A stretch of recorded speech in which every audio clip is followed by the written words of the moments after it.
নমস্কার দর্শক বন্ধুরা, যেমনটা আপনারা দেখেছেন আজকে সারাদিন স্বাস্থ্য ভবনের সামনে যে সভাস্থলে জুনিয়র চিকিৎসকেরা ধর্ণা মঞ্চ দিয়েছেন, আচমকাই সেই সভাস্থলে মমতা ব্যানার্জি আমাদের রাজ্যের মুখ্যমন্ত্রী উপস্থিত হয়ে পড়েন। তিনি সেখানে কিছু নিজের বক্তৃতা দিয়েছেন, কিছু পরামর্শ দিয়েছেন, কিছু উপদেশ দিয়েছেন এবং জুনিয়র ডাক্তাররা তাকে সাধুবাদও জানিয়েছেন। তারা মিটিংয়ে যেতে প্রস্তুত এবং আপনারা যখন এই প্রতিবেদনটি দেখছেন হয়তো মিটিংটি চলছে বা হয়েও গেছে। তো এই ভাষণে মমতা বন্দ্যোপাধ্যায় রাজ্যের মুখ্যমন্ত্রী তিনি কিছু পরামর্শ, কিছু উপদেশ দিয়েছেন জুনিয়র ডাক্তারদের জন্য। তো তিনি প্রথমে কি বলেছেন সেটা আমি শুনে নেব এবং এই বক্তৃতাকে কেন্দ্র করে বা এই উপদেশকে কেন্দ্র করে আমাদের প্রাক্তন ইন্টেলিজেন্স কর্তা দীপাঞ্জন চক্রবর্তী কি বক্তব্য দিয়েছেন এবং তিনি তার পয়েন্ট অফ ভিউ দিয়ে কি বুঝিয়েছেন সেটাও শুনে নেব। সমস্তটাই প্রতিবেদনে আপনাদের সামনে আমরা তুলে ধরব। তো প্রথমে আগে মমতা বন্দ্যোপাধ্যায় আমাদের রাজ্যের মুখ্যমন্ত্রী তিনি কি বক্তব্যটি দিয়েছেন সভাস্থলে গিয়ে, তার একটি অংশ আমরা আপনাদের সামনে শুনে নিই। আমি আপনাদের কাছে যেটা বলতে এসেছি, এত ঝড় বৃষ্টির মধ্যে, প্রাকৃতিক দুর্যোগের মধ্যে আপনারা অনেক কষ্ট পেয়েছেন। আর কষ্ট না করে যদি আপনারা কাজে ফিরতে চান, আমি আপনাদের প্রতিশ্রুতি দিচ্ছি আপনাদের ডিমান্ডগুলো আমি কথা বলে সহানুভূতির সাথে আমি স্টাডি করব, আমি অফিসারদের সাথে কথা বলবো। আমি একা সরকার চালাই না, আমার সাথে একটা chief secretary, home secretary, DG police সবাই আছেন। আমি আপনাদের বলতে চাই আপনাদের ডিমান্ডগুলো আমি ভাববো, আমি চিন্তা করব এবং আপনাদের আমি বলতে পারি বাদবাকি আপনাদের যা ডিমান্ড আছে আপনারা আমাকে বলেছেন। যদি সত্যি কেউ দোষী হয়, দোষীরা শাস্তি পাবে। দোষীরা কেউ আমার বন্ধু নয়, দোষীরা কেউ আমার শত্রুও নয়। আর আপনারা যারা ভাবছেন কেউ আমার বন্ধু, আমি তাদের চিনি না, আমি তাদের চিনি না, আমি তাদের জানি না। আপনারা নিশ্চিন্ত থাকুন, কোনো ডাক্তারের বিরুদ্ধে, কারো বিরুদ্ধে কোনো অ্যাকশন নেবার আমি বিরুদ্ধে।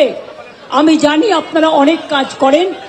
আমি মুখ্যমন্ত্রী নই, আমি মুখ্যমন্ত্রী হিসেবে বলতে আসিনি, আমি আপনাদের দিদি হিসেবে বলতে এসেছি, যাতে আপনারা না ভাবেন হ্যাঁ আমি চিফ মিনিস্টার আছি, আমি একটা পার্টিও বিলংস করি, কিন্তু আপনাদের কাছে এসেছি যদি বলেন as a chief minister, as a elder sister এবং আপনাদের আন্দোলনের সমব্যথী এবং সমসাথী, তাহলে আপনাদের অনুরোধ করব আমার কথা শুনুন।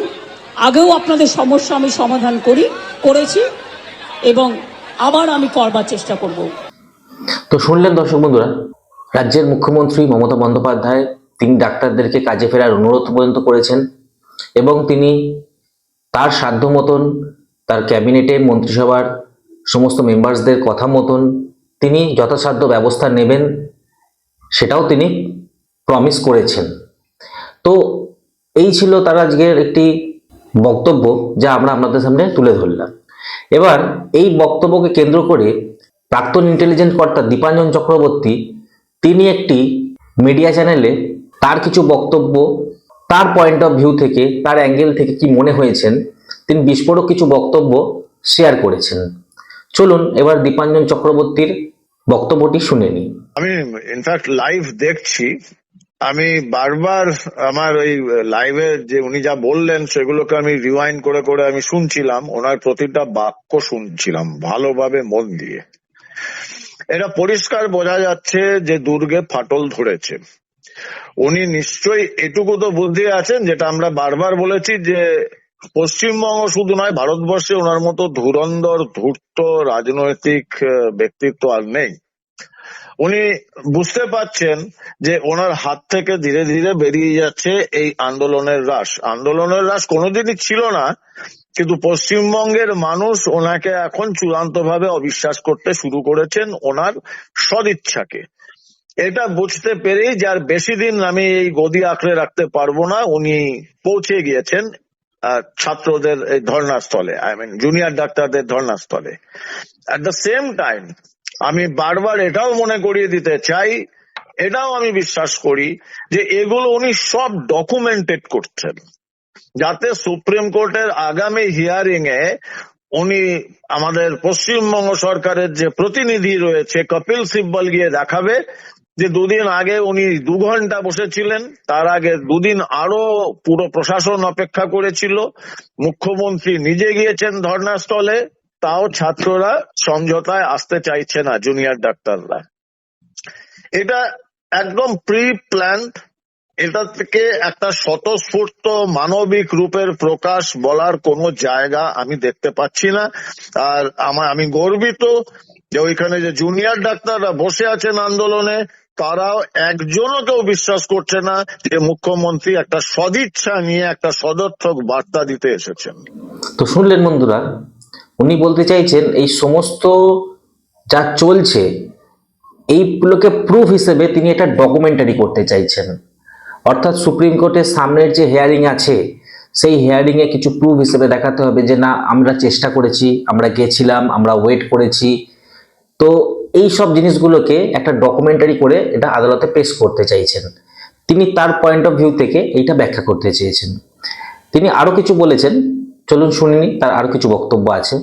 এবং উনি যে ডকুমেন্টেড করবেন এবং করছেন সেটা তো আমরা বারবার বলেছি, এটা ডকুমেন্টেড করে কপিল সিব্বল, কারণ কপিল সিব্বলকে যা যা প্রশ্ন করেছিলেন মহামান্য বিচারপতিরা, প্রধান বিচারপতি, ডিভিশন বেঞ্চের বিচারপতিরা এবং মহামান্য প্রধান বিচারপতি একটারও সদুত্তর দিতে পারেনি। ওখানে একটাই পয়েন্ট হয়ে গেছিল যে ডাক্তাররা কাজে না ফেরাতে বাংলার নাকি পুরো স্বাস্থ্য ব্যবস্থা ভেঙে পড়ছে, এবং সেখানে যে তথ্যগুলো দেওয়া হয়েছিল সে তথ্যগুলো সম্পূর্ণ ভ্রান্ত। এবং আমি অবাক হব না যদি কপিল সিব্বলকে তার বিরুদ্ধে অন্যান্য আইনজীবীরা অভিযোগ করেন যে উনি মহামান্য প্রধান বিচারপতি, ডিভিশন বেঞ্চ এবং মহামান্য প্রধান বিচারপতিকে বিভ্রান্ত করেছেন এই সমস্ত তথ্যগুলো দিয়ে। কারণ এই তথ্যগুলো সম্পূর্ণ আইনের ভাষায় যাকে বলা হয় হিয়ারসে, অন্যের কথায় শুনে বলা। কারণ কপিল সিব্বল ডিটেল দিতে পারেননি। গত পরশু মুখ্যমন্ত্রী তথা স্বাস্থ্যমন্ত্রী তিনিও বলছেন আমরা ডিটেল জোগাড় করার চেষ্টা করছি। যদি ডিটেল নাই থাকে তাহলে উনি কিসের বেসিসে বললেন 23 জন বা 25 জন বা 27 জন মানুষ মারা গিয়েছে? তো এবং এই দাবিটাও আমি জানাচ্ছি যে যদি ওই 25, 23, 27 হোয়াট এভার তাদের যে উনি ঘোষণা করেছেন 2 লক্ষ টাকা করে ক্ষতিপূরণ দেবেন, তার সম্পূর্ণ ডিটেল প্রকাশ হওয়া উচিত। কারণ এটা আরেকটা 50 লক্ষ টাকার দুর্নীতি হবে। মানুষ জানতে চায় যে কাদের দেওয়া হচ্ছে এই 2 লক্ষ টাকা করে, কারণ এটা করদাতাদের টাকা, কেউ তার পৈতৃক সম্পত্তি থেকে টাকা দিচ্ছে না। তো শুনলেন দর্শক বন্ধুরা, তিনি যে এই 2 লক্ষ টাকা করে যে দেওয়া হবে বলেছেন মমতা বন্দ্যোপাধ্যায়, তো তারও ডকুমেন্টারি প্রকাশ করার জন্য বলছেন। যেহেতু এটা সাধারণ মানুষের ট্যাক্সের টাকা থেকে দেওয়া হচ্ছে, তো সুতরাং সেখানে ডকুমেন্টারি পাবলিকলি পেশ করা উচিত। এটা দীপাঞ্জন চক্রবর্তীর বক্তব্য, যা আপনাদের সামনে আমরা তুলে ধরলাম। যদি এই নিয়ে আপনাদের কোনো বক্তব্য থেকে থাকে বা আপনারা মনে করেন যে না দীপাঞ্জন চক্রবর্তী কিছু ভুল বলেছেন, সঠিকটি এইটা হতো, বা যদি ওনার মতের সাথে আপনার মত সহমত হয়, তাহলে অবশ্যই এই ভিডিওর কমেন্ট সেকশনে আপনার বক্তব্যটি জানাবেন। ভিডিওটি ভালো লাগলে অবশ্যই লাইক করবেন, শেয়ার করবেন এবং চ্যানেলটি সাবস্ক্রাইব করতে ভুলবেন না পরবর্তী নোটিফিকেশনের আপডেটটি পাওয়ার জন্য। ধন্যবাদ।